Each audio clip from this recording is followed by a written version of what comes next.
2 Samuel, capítulo 12, verso de número 25. E o colocou, Davi entregou nas mãos do profeta Natã, e este lhe chamou Jedidias, por amor do Senhor. Gostaria que você perguntasse quem está do seu lado: o que é que você vai colocar na mão de quem te repreende? Feche os seus olhos. Senhor Deus e eterno Pai, no nome de Jesus, eu quero render ao Senhor a minha gratidão por estar nesta manhã, Pai, num ambiente tão favorável a nós, para adoração, para a Tua palavra. De novo, pelo pastor Bruno, sua família, Senhor, por este altar. De novo, Senhor, por cada jovem, por cada moça, homens, mulheres que vêm à Tua casa para Te adorar. Venho pedir o Teu favor na ministração desta palavra, que o Teu nome seja engrandecido e glorificado. E que o Senhor possa me usar de maneira tal, Senhor, que a Tua palavra possa gerar milagres nesta noite, neste lugar. Santo de Israel, a Tua palavra é rema, é pura, verdade, escudo e broquel. Senhor, nos abençoe por ela, para a Tua glória te peço. E já te agradeço, Jesus. Aleluia. Responda agora, diga ele: eu vou colocar o Salomão. Eu vou colocar o Salomão. Meus queridos, a exortação, ela é a base da vida humana. É claro que quando a gente ouve alguém dizer exortar, corrigir, isso às vezes pode soar mal aos nossos ouvidos, pelo fato de que talvez de uma geração mais dura no passado, a exortação foi associada à humilhação. Talvez tenham pessoas aqui de mais idade que vão entender o que eu estou dizendo. De repente, no passado, foram humilhados, às vezes até abandonados, castigados, no sentido de que estavam sendo corrigidos. Mas na verdade, exortar não é associado a nada disso. Exortar não é humilhar, não é isso. Exortar não é castigar, exortar não é expor. Eu tenho uma definição para exortação, uma definição que eu, dentro dessa palavra, eu criei no meu coração. Exortar é abrir os olhos de quem está enxergando. Exortar é trazer uma nova visão à pessoa. Eu tenho 2 filhos, uma menina de 9 e um menino de 4, e eu a cada dia os exorto. E cada exortação que eu dou a eles, o que eu quero é que eles possam enxergar circunstâncias de maneira que eles não estão enxergando. O meu menino, ele pensa o dia inteiro que ele é o Hulk, o Homem-Aranha. Não é? O dia todinho falando para mim que ele é o Hulk, Smargler, o Homem-Aranha. O dia todinho, nunca me mostrando os Vingadores, tanto que nem aquele menino. E por ser que durante o dia ele quer tomar atitudes que eu preciso exortar ele. Eu falo para ele: rapaz, desce do braço desse sofá, que você vai cair. Desse jeito. Eu passo o dia exortando a minha menina, né? Porque ela é diferente, ela é a princesa. Às vezes eu acordo em casa às 6h30 da manhã, a minha filha Alice está na frente do espelho, tem 9 anos. Esse dia eu cheguei lá, 6h30, ela estava quem jogava o cabelo para cá e jogava o cabelo para lá. Eu falei: o que você está fazendo aí, Alice? Ela falou: nada. E eu preciso exortar ela, ensinar princípios a eles. Exortar é trazer uma visão que é necessária para que nós possamos avançar, progredir, crescer. Felizes são aqueles que um dia podem olhar para trás e dizer: olha, eu agradeço ao meu pai e à minha mãe porque eles me corrigiram, porque eles me exortaram. Eu agradeço porque eu tive amigos que me corrigiram, que me exortaram. Eu louvo a Deus porque eu tive um pastor que me corrigiu e que me exortou. E acima de tudo, eu agradeço a Deus porque nós temos a palavra que nos exorta e nos corrige para a vontade do Deus Todo-Poderoso. O escritor aos Hebreus, no capítulo 12, ele fala sobre isso. E ele vai dizer assim: olha, ninguém de imediato, quando é exortado, se alegra. Ele diz dessa maneira: ninguém de imediato, quando é exortado, tem aquilo com prestígio, com total alegria, porque é uma exortação, é uma correção. Mas ele continua dizendo: mas Deus corrige aqueles a quem Ele ama. Assim como o pai corrige o seu filho, assim Deus corrige os seus. E toda a exortação, quando absorvida, logo ali na frente, ela vai gerar frutos.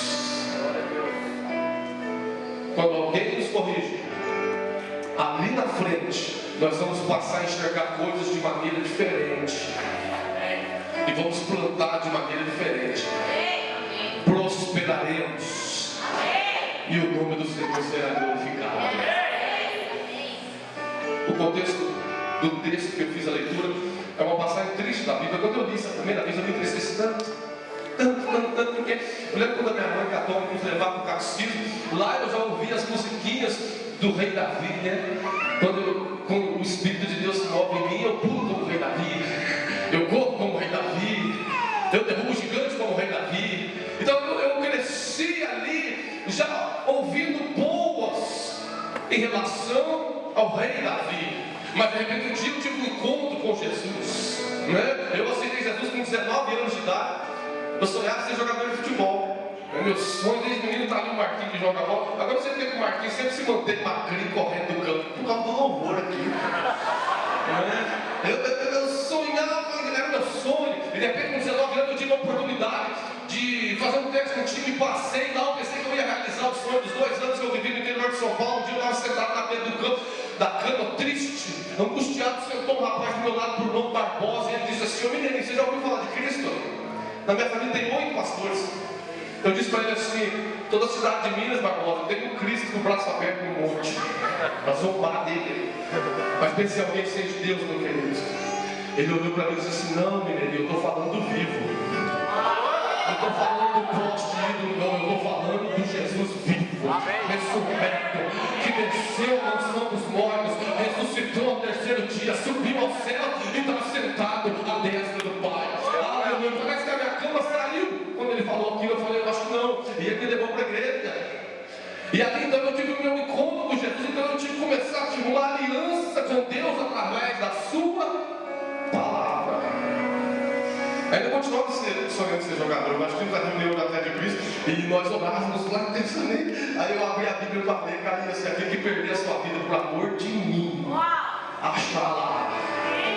Eu fechava a Bíblia, eu não queria entender aquele negócio com 19 anos de idade. Eu fechava de novo e começava a orar e abria a Bíblia e caía um texto que dizia assim: aquele que não deixar o seu pai e sua mãe por amor de mim não é digno de mim. Até que eu fui entender que Deus tinha um outro caminho e foi necessário fazer uma renúncia, que hoje eu glorifico a Deus, né? Até porque eu era centroavante e não fazia gol de jeito nenhum, então eu ia ter sucesso, né? Aí eu fui entender hoje, já fazem 11 anos que eu dirijo igreja, que o Senhor me chamou, né, na minha juventude e me colocou para já estar dentro do ministério de uma maneira muito rápida. Mas quando eu comecei a ter um contato com a palavra, então chegou o dia que eu comecei a ler a história de Davi. E quando eu chego neste contexto, eu me entristeço e fico confuso por ver as atitudes de Davi, porque os olhos de Davi se fecham. Os irmãos que conhecem o contexto sabem que Davi já era um senhor de idade, já não tinha tanta força física para ir à guerra. Então os seus soldados fiéis aconselham que ele permaneça no palácio. E ele permanecendo no palácio, o texto vai nos dizer que ele um dia, pelo pátio, observa uma mulher bela se banhando e deseja ela, e manda buscar informações sobre ela. E alguém vem e diz: olha, Davi, o nome dela é Batseba, e ela é a mulher de Urias o Heteu. Para mim o laço começa aí, porque se alguém volta e diz assim: olha, Davi, ela é Batseba, esposa do príncipe e tal, Davi não mexia. Olha, Davi, ela é Batseba, mas ela é esposa de alguém importante em Israel. Davi ia se conscientizar: não, mas alguém diz assim: ela é Batseba, mulher de Urias o Heteu, e ele está na guerra. O Heteu é o povo que entrou no meio de Israel na saída do Egito e conviveram ali no meio. Era alguém que a olhos humanos não eram valorizados. Essa palavra Deus tem me dado, e onde eu tenho passado, eu tenho ministrado. Este ano é um ano que, em nome de Jesus, nós não vamos menosprezar ninguém. Porque o começo do erro de Davi vem por menosprezo. E olha, Davi, a esposa de Urias o Heteu. Alguém estava dizendo para ele: olha, Davi, o marido dele não é ninguém não, e ele está lá na guerra. Quando se olha e se menospreza a qualquer pessoa, começa a se errar com ela. E quando alguém menospreza pela sua carnalidade, pelo seu orgulho, pela sua ambição, pela sua posse financeira, pela sua posição. Porque pelo Espírito não se menospreza, pelo Espírito se olha É como o pastor Bruno disse aqui, olha, se tem uma fonte que vai coar, é o lugar dos pobres, eu vejo pelo Espírito, que daqui vai sair os reis. E eu prometi que assim será, para a glória do Deus Todo-Poderoso. Davi menospreza, manda trazer a mulher, se deita com ela. Quando eu li isso, eu me entristeci tanto. Eu falei, meu Deus, o rei Davi se deita com a mulher e de repente despede a mulher. Vive ali um prazer momentâneo, que é outra coisa que nós temos que tomar muito cuidado, porque por um pouquinho de prazer pode se perder grandes coisas na terra. Por um momento de prazer pode se perder um futuro de sucesso. Por uma escolha momentânea pode se mudar um rumo, um caminho. Deita-se com Batseba, despede ela. Só que passa os dias e Batseba percebe que está grávida. A cultura de Israel vai dizer que a mulher em adultério deveria ser apedrejada. O esposo está na guerra. Então eu posso imaginar o desespero de Batseba. Então ela consegue alguém que envia mensagem a Davi dizendo, eu estou grávida. E me admira que quando um homem começa a errar, como os olhos dele vai se fechando cada vez mais. Então Davi arquiteta um plano inteligente, né? Manda buscar Urias lá na guerra. E eles trazem o moço, o homem. Eu acho que aquele homem nunca tinha entrado num palácio. De repente ele entra dentro do palácio, sem entender nada. Davi passa uma conversa nele. Ô Urias, como é que está a guerra? Está bem, meu rei. Nós estamos pelejando. Como é que está isso? Está bem. E o comandante? Está bem. Tá bom, só isso que eu queria saber. Pode ir para casa. Amanhã eu te envio para a guerra de novo. A estratégia de Davi, a mulher era bela. O homem estava na guerra, fazia tempo que não via ela. O que Davi pensou? Ele volta para casa, se deita com ela, eu mando ele para a guerra, a barriga dela começa a aparecer, adulterou? Não, é que Urias voltou um dia da guerra. E naquele dia que eu me deitei com ele, eu me engravidei. Uma estratégia de um homem inteligente. Mas estratégias inteligentes, elas nunca vão passar por cima da justiça do Deus Todo-Poderoso. Você sabe que na nossa geração tem muita pessoa agindo de inteligência, mas contra a justiça de Deus. Meu querido, inteligência humana nunca vai passar por cima da justiça de Deus. Quem vai sempre operar na terra é a justiça do Deus Todo-Poderoso. Davi trama tudo, só que de repente o homem sai do palácio, alguém vem e diz, olha Davi, Urias está de pé na porta do palácio, não vai para casa não. Davi manda trazer ele para dentro e pergunta, você está cansado, saiu da guerra, por que não foi para casa? E eu vejo a resposta de Urias como Deus tentando abrir os olhos de Davi. Urias diz a ele, olha meu rei, o meu comandante está na guerra, os meus irmãos estão na guerra, a arca da aliança está na guerra, como que eu vou deitar e ficar deitado na minha cama? Se eu não estou na guerra com meus irmãos, vou ficar de pé na porta do palácio. Ali era Deus mostrando para Davi, olha Davi, você mexeu aonde não devia ter mexido. Só que aí, quando os olhos se fecham, meu querido, é terrível. Davi toma uma atitude ainda pior. O texto vai dizer que Davi deita vinho nele. Chama ele e o embriaga, porque Davi pensa, se eu der o vinho, eu quebro o caráter dele. A própria palavra diz que a bebida fermentada, ela molesta o caráter do ser humano. Ela altera o posicionamento do ser humano. Davi vai e dá o vinho, na expectativa de que ele então ia quebrar daquela posição. Ele bebe, mas fica em pé na porta do palácio. E não vai para casa. E não toca na mulher. Aí Davi toma uma atitude ainda pior, que eu acho a pior de todas. Eu consigo imaginar Davi escrevendo a carta. Davi pega um papel e começa a escrever a carta ao seu comandante, dizendo, olha, estou enviando Urias. E quando a peleja ficar bem dura, quando a guerra se travar contra um inimigo forte, coloca Urias na frente da batalha. Enrola a carta, entrega na mão de Urias. E Urias caminha e entrega na mão do comandante. O comandante lê, conhecia Davi, já entende tudo que Davi queria. Sabe quando duas pessoas crescem juntas assim, só de olhar um para o outro já sabe o que é? Já entende o negócio, já entendeu. a guerra se travou, colocou Urias na frente da batalha e Urias morreu. O comandante escreve a carta de volta: olha, rei Davi, nós nos aproximamos um pouco do nosso adversário e acabamos perdendo alguns homens, mas estamos na peleja e Urias morreu. Davi lê a carta, Batseba agora é viúva, ele traz Batseba para dentro da sua casa, se casa com ela como uma das suas concubinas. A cultura da época aceitava isso. Davi não teria problema como governante de Israel, como rei de Israel, não estaria agindo contra a lei de Moisés. Pensa num homem que administrou tudo inteligentemente, mas com os olhos fechados. Até que Natã foi lá abrir os olhos dele.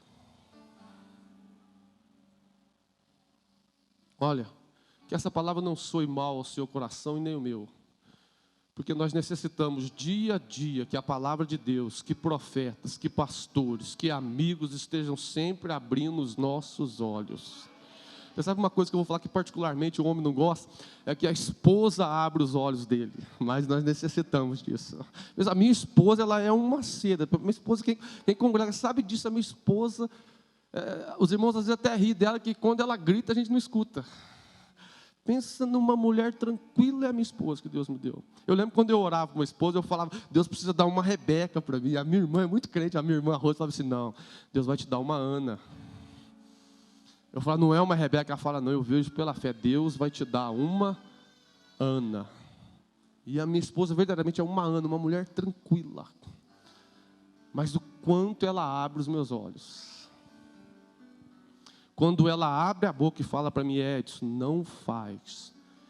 Eu paro o que eu estou fazendo na hora. Se ela falar para mim: vai, eu vou na hora. Se ela falar: faz desse jeito, ela acerta tudo.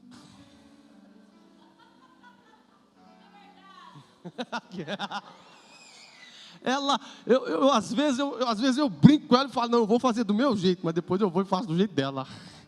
Pense em alguém que sempre abre os meus olhos, é ela. E muitas vezes o coração da gente quer assim: não, eu sei como é que é, eu vou permanecer assim, eu vou ser assim. O meu coração, assim, meu querido, que o nosso coração seja uma terra boa de ser trabalhada, que o nosso coração esteja pronto a ouvir aquilo que Deus quer falar conosco, porque Davi mesmo no erro ele foi assim.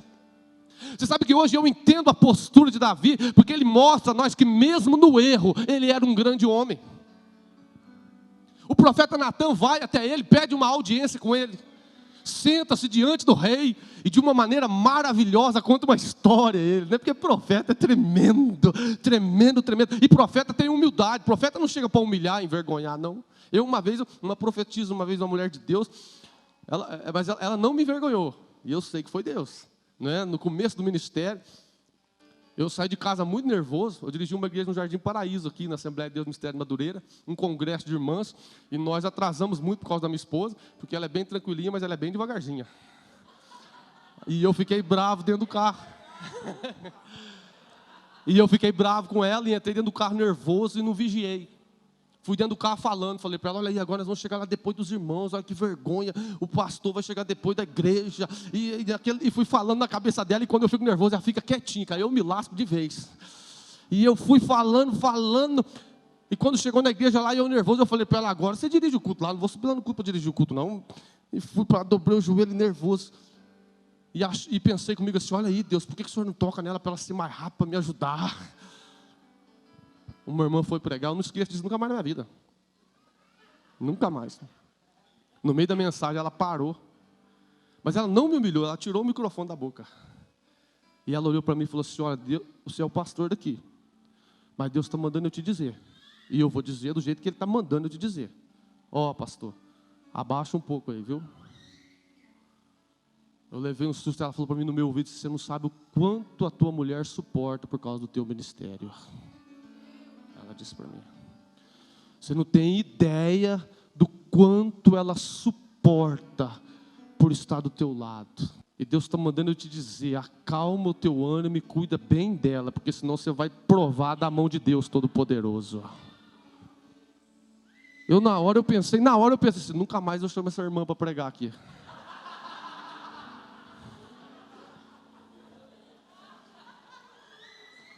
Mas que Deus usa ela, Deus usa. Acabou o culto, eu entrei dentro do carro, na hora que eu estava saindo, eu falei para a Daiane, minha esposa, né, você quer comer uma pizza hoje? Ela falou para mim assim, o que aconteceu? Eu falei, nada não, eu só quero pagar a pizza. Profeta que é profeta sabe como agir. Natan marca a reunião com Davi, chega a ele e diz assim, olha o rei, havia 2 homens em Israel, um muito rico e um muito pobre. O rico tinha muitas posses, o pobre só uma cordeirinha. O rico recebe uma visita e ao invés de pegar algo das suas posses para servir a visita, ele mandou matar a cordeirinha do pobre. Para servir a sua visita, ele mandou matar a cordeirinha do pobre. Aí Davi levanta do trono, e eu chamo isso de levantar de um cego. Ele levanta cego. E eu ainda aprendi algo com isso aqui na palavra. Todas as vezes que você estiver nervoso, não levanta, senta. Senta, ficou nervoso? Senta, não levanta. Se estiver sentado e nervoso, não levanta. Não vai levantar cego, que é pior. Já viu quando a pessoa está cega, ela levanta, agora eu resolvo isso. Pode esperar que lá vem bobeira. Davi levanta ceguinho, e quem é cego fala o que não deve, profetiza o que não deve, age como não deve, se condena. Davi aponta a mão e diz, quem é este homem? Este homem é digno de morte. E o profeta Natan aponta para ele e diz, este homem é você, Davi. Aí ele senta, porque quando os olhos se abrem, a gente senta. Davi senta e Natan diz a ele, Deus te tirou de trás do curral das ovelhas. Te colocou como rei de Israel, Davi. Te deu tudo o que você precisa, como já foi dito aqui nesta noite, tudo que era suficiente para você. Caladerequemiando. Não queira mais do que o suficiente de Deus para a tua vida. Aquilo que é a mais vai vir no tempo certo.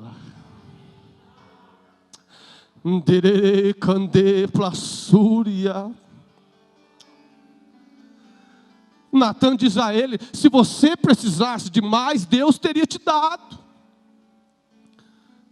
Mas você foi tocar na mulher de Urias.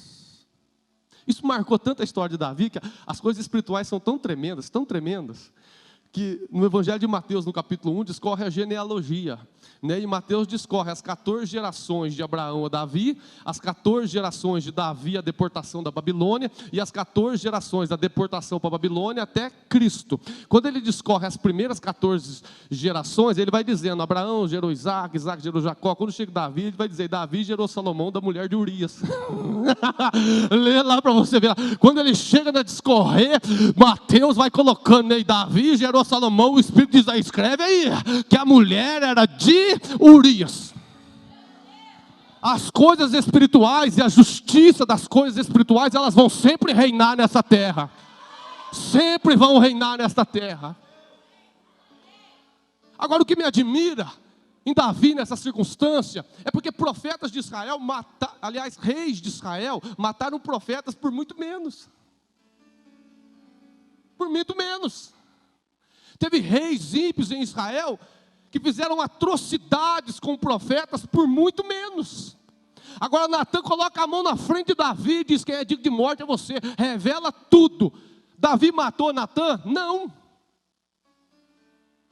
Porque Davi, mesmo errando, ele foi humilde para aceitar o seu erro e mudar a posição. O que Natan fez foi abrir os olhos dele. O que Davi fez foi, olha Davi, entenda, meça bem as tuas atitudes, olha como você está agindo. E os olhos de Davi se abriram. E Natan dá a sentença, diz a ele, olha, por causa do teu erro, Davi, a criança que está no ventre de Batseba, ela vai morrer. O que tu fizeste em oculto, farão contigo diante de todo Israel. E a espada, Davi, nunca mais sairá de dentro da tua casa. E Davi não matou Natã. Davi não endureceu o seu coração. Davi não o repudiou. Os olhos de Davi se abriram. Porque Deus é aquele que abre os nossos olhos para dizer, olha, você está pensando assim, mas não é bem assim não. Como Deus precisa abrir os nossos olhos, né? Esses dias eu fiquei pensando assim, faz tanto tempo que eu estou na igreja, acho que eu merecia um pouco mais, Deus. Mas foi entrando um pensamento miserável em mim, e pior é que vai entrando assim, o diabo vai alimentando, às vezes a gente vai aceitando, eu fiquei pensando, não, eu acho que eu tinha que ser um pouco mais abençoado. Passei um dia inteirinho pensando desse jeito, acho que eu tinha que ser mais próspero, né? Mas é magoado, não é uma questão de querer ter conquista, é uma questão de estar magoado, é diferente. Você se posicionar para conquistar é uma coisa, ficar magoado por não ter é outra. É bem diferente, não é que eu queria conquistar, eu estava magoado por não ter. E fui para um culto, a gente tem uma congregação lá em Caldas, um trabalho que é difícil, trabalhar iniciando, e tem uma irmã lá que eu nunca nem tinha ouvido a voz dela. Ela fala mais que ela fala, Senhor, pastor. E foi dada uma oportunidade lá, Deus tomou essa irmã, quando ela olha para mim e fala assim, pastor, a gente não é digno de nada não. E eu já entendi tudo, eu falei, Deus tem misericórdia de mim, já entendi. Já entendi. Ela falou, porque da onde Deus nos tira? Não compensa ficar magoado por causa de certas coisas não, pastor. Existe um galardão lá no céu. Se alegra por ele. Eu voltei para casa pensando, por que eu fiquei pensando miseravelmente o dia inteiro? Uma palavra abriu os meus olhos. Me fez pensar totalmente diferente. Me fez enxergar por uma outra ótica. Uma nova visão. E é isso que Deus tem que estar sempre fazendo conosco, abrindo os nossos olhos, nos fortalecendo. Às vezes nós pensamos assim, eu vou me prostrar. Deus diz, não, agora é de você levantar e caminhar. Deus está sempre nos alimentando para que a gente vá mais à frente. Homens como Elias criaram uma visão pedindo morte. Elias nem morrer não ia. E entrou debaixo do pé de zimbro e disse, Deus, para mim já basta. Tira a minha vida, pensa bem, nem morrer ele não ia, e orou debaixo do pé de zimbro, tira a minha vida, que para mim não dá mais. O que eu acho tremendo daquela passagem, tremendo e difícil, é porque vem um anjo, né, com um pão e uma botija de água, e dá para Elias, e diz assim, Elias, come, bebe e caminha. Eu leio lá, eu assusto, porque a Bíblia diz que Elias comeu, bebeu e dormiu de novo. Ele come o pão, bebe a água e deita para dormir de novo. O anjo cutuca ele. Levanta, Elias, é para você comer, beber e caminhar. Os olhos de Davi se abriram. A criança nasce. Fica doente. Davi tira as vestes reais. Deita cinza no chão. Veste uma roupa de saco, se deita nas cinzas, para de comer as comidas reais, começa a chorar e jejuar. A criança morre. O servo de Davi não sabe nem como contar para ele, mas ele percebe e pergunta aos seus, a criança morreu? E eles dizem, a criança morreu. Aqui eu vejo alguém que aceita a exortação. A Bíblia diz que Davi levanta, veste as roupas reais, se banha, veste as roupas reais, vai para o templo, adora a Deus, volta para casa e manda colocar o alimento, come, vai até Batseba e consola ela, se deita com Batseba e gera outro filho. Uma das maiores realidades de quem aceita a exortação é que muda a posição. Você sabe que tem gente que vive a vida inteira na tristeza, na cinza, porque nunca aceita a correção? Se você conhece alguém que nunca muda, é porque nunca aceitou a correção. Se você conhece alguém que vive na humilhação, na cinza, no pano de saco, é porque nunca aceitou a correção. Porque quem aceita a correção é como diz o escritor aos Hebreus, de hora ele não aceita bem, ele vai na cinza, mas absorvendo a correção, ele levanta e continua gerando para a glória do Deus Todo-Poderoso. Aleluia, ele se levanta. Eu acho tremendo que ele vai lá consolar a Batseba, não é? Porque se está no orgulho, deixa a mulher sofrer sozinha. Mas não, consola ela. Porque aqueles que têm saúde na vida espiritual passam por momentos difíceis, mas ele sobressai desse momento difícil e ainda vai consolar vidas aí fora. Talvez você tenha passado por aflições na tua vida, o Espírito manda te dizer, tu vais levantar e vai ajudar e consolar quem está lá fora. Kalahai, Andere, me desce a sou. Às vezes o diabo fica trabalhando na tua mente, tu vai sofrer, vai ficar nesse pó, vai nada, meu querido, você vai levantar daí, e ainda vai consolar a gente. Calassúria, Anterei, me desce a sou. A lágrima que desceu nos teus olhos um dia, vai consolar lágrimas que estão descendo lá fora agora, porque Deus é poderoso para moldar a tua vida. Anterei, Calassúria, me desce. Você sabe que as experiências que Deus nos dá, é para nos fazer crescer e dar frutos para a glória de Deus. Experiência nós vivemos, mas é para o nosso crescimento. O pastor Bruno falando, né, do período de dificuldade dele, eu também passei eu não gosto nem de lembrar. Certas coisas eu não gosto nem de lembrar. Mas eu aprendi tanto com Deus, eu vou contar duas aqui para me concluir, para nós orarmos, tá, pastor Bruno? Eu vi que aqui não tem relógio, então vocês não se preocupem com o horário. Eu acho que deve ser na hora que o estômago aperta, é a hora do almoço. Eu vivi duas experiências com Deus assim, que me marcou muito, que é para o crescimento. Uma, vai pensando numa crise. Eu comecei a vender sabão, que a minha mãe fazia o sabão e eu vendendo na rua. Perdi o emprego. E aí foi aniversário de casamento. Eu levantei cedo, falei, meu Deus do céu. Passei na casa da minha mãe, peguei o sabão, falei, se eu conseguisse vender, pelo menos para almoçar com a minha esposa hoje, ou jantar. Mas saí para a rua, nos vizinhos que eu vendi, ninguém pegou. Aí voltei para casa frustrado, ligou um pastor para mim e falou, pastor Edson, tem uma campanha à tarde na igreja aqui, não pode vir trazer a palavra para nós? E eu pensei na hora, eu falei, culto à tarde deve vir bastante mulher compra sabão. Eu prego, vendo sabão, volto para casa e vou jantar. Na hora eu esquematizei tudo, enchi o carro de sabão e fui para o culto. Chegou lá, preguei, desci a glória de Deus, eu empolguei, esqueci do sabão. Na hora que eu entrei dentro do carro para ir embora, eu pus a mão na cabeça e falei, meu Deus, eu não anunciei o sabão que eu ia vender na igreja. Quando eu fui sair, o pastor me gritou, pastor Edson, eu parei, ele falou, Deus me incomodou e colocou uma oferta assim no meu bolso. Eu cheguei em casa, eu fiz desse jeitinho, cheguei e falei para minha esposa, vamos dar uma volta lá no shopping para comemorar o nosso aniversário de casamento. Ela disse, mas tem dinheiro? Eu falei, eu recebi uma oferta. Ela, quanto? Eu falei, eu não olhei. Ela, mas como assim? Eu falei, eu só vou olhar lá. E falei para ela, eu estou te falando, se der para comer uma pipoca, nós vamos comer uma pipoca. Vai ser o que Deus preparar, mas nós vamos nos alegrar. Porque a gente tem que saber se alegrar em certas horas da vida. Se não tem dinheiro para comer no lugar chique, se alegra na conversa, no elogio, na alegria da companhia. E quando nós chegamos lá, a oferta tinha um restaurante na época lá, eu vi que a oferta dava para a gente comer no restaurante. Foi para vamos jantar e entrei dentro do restaurante para jantar. Quando eu fui comer, a minha menina era um bebezinho, ela estava dentro, não era nem do carrinho, aquele bebê conforto, né?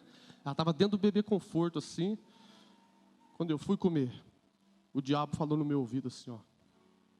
Você não sabe nem se você vai pagar com de água e luz amanhã. Você devia ter guardado esse dinheiro aí para pagar a água e a luz amanhã. Se você ficar sem água amanhã.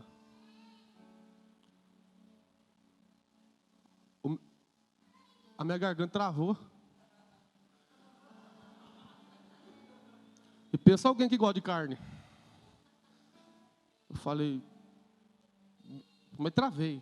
Para não chorar perto da minha esposa, eu levantei e fui no banheiro. Quando eu cheguei no banheiro, naquela divisória, eu coloquei a cabeça assim, ó. Para ficar amargurado lá. Entendeu? Quando eu coloquei a cabeça assim, eu senti a unção de Deus. Eu sempre sinto a unção, ela desce pela minha nuca. Eu senti a unção de Deus assim, ó. E o Espírito falou comigo, meu filho, No deserto, Israel tinha que comer o maná diário.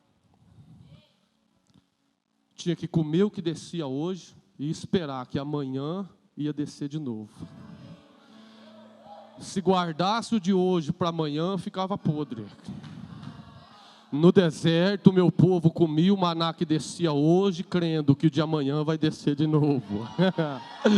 Aleluia, o Senhor falou comigo, volta lá, senta e come o que eu preparei hoje, porque da manhã eu cuido de ti.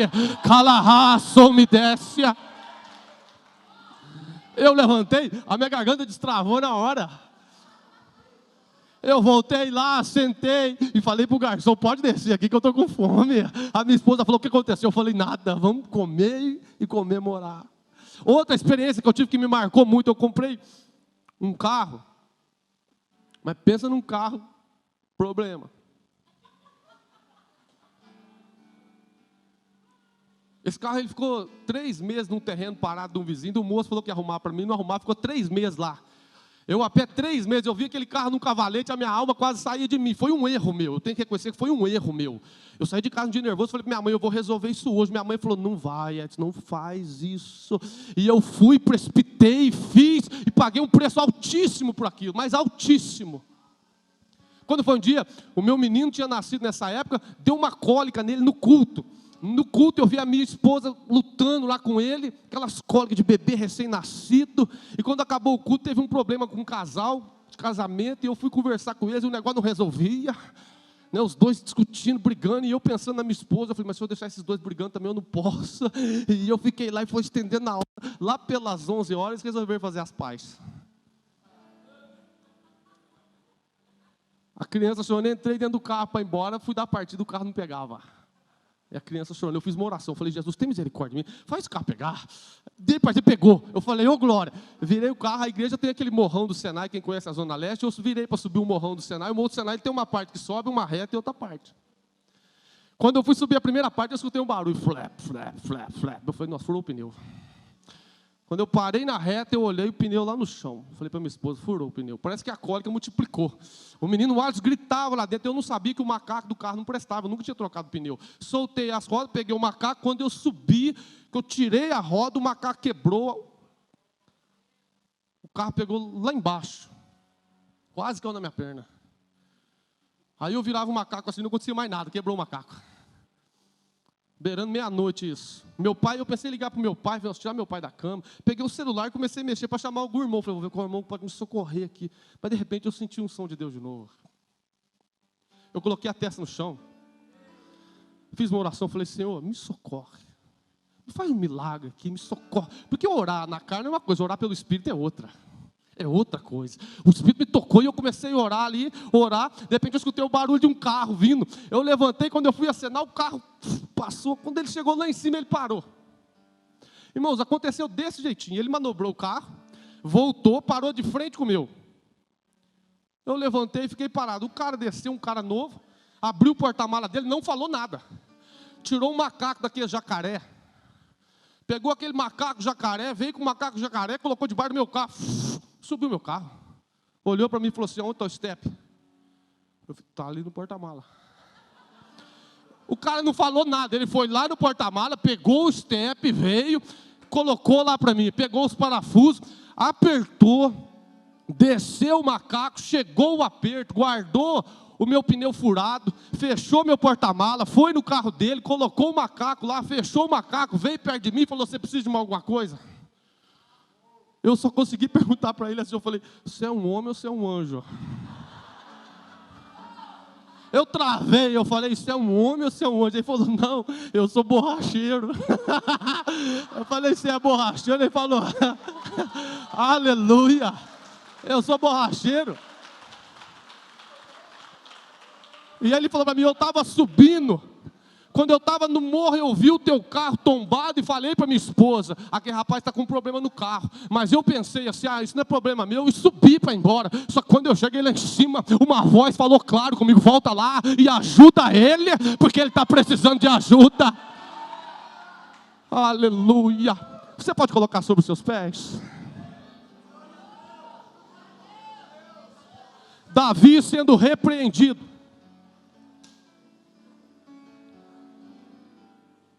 aceitou a repreensão, se levantou do pó da cinza e gerou um filho em Batseba. O nome, Salomão. E o que eu acho lindo, é porque aí Davi vai lá em Natã. Coisa linda, meu querido. Davi vai lá em Natã, pega Salomão e coloca na mão dele. Dizendo assim, olha, a exortação deu fruto. Você me corrigiu aquele dia, Deus te usou, abriu os meus olhos, e eu faço questão de trazer a você aqui, ó. Sabe o que significa Salomão? Prosperidade. Sabe o que significa Salomão? Sabedoria. Continuidade. Porque Salomão foi isso para Davi.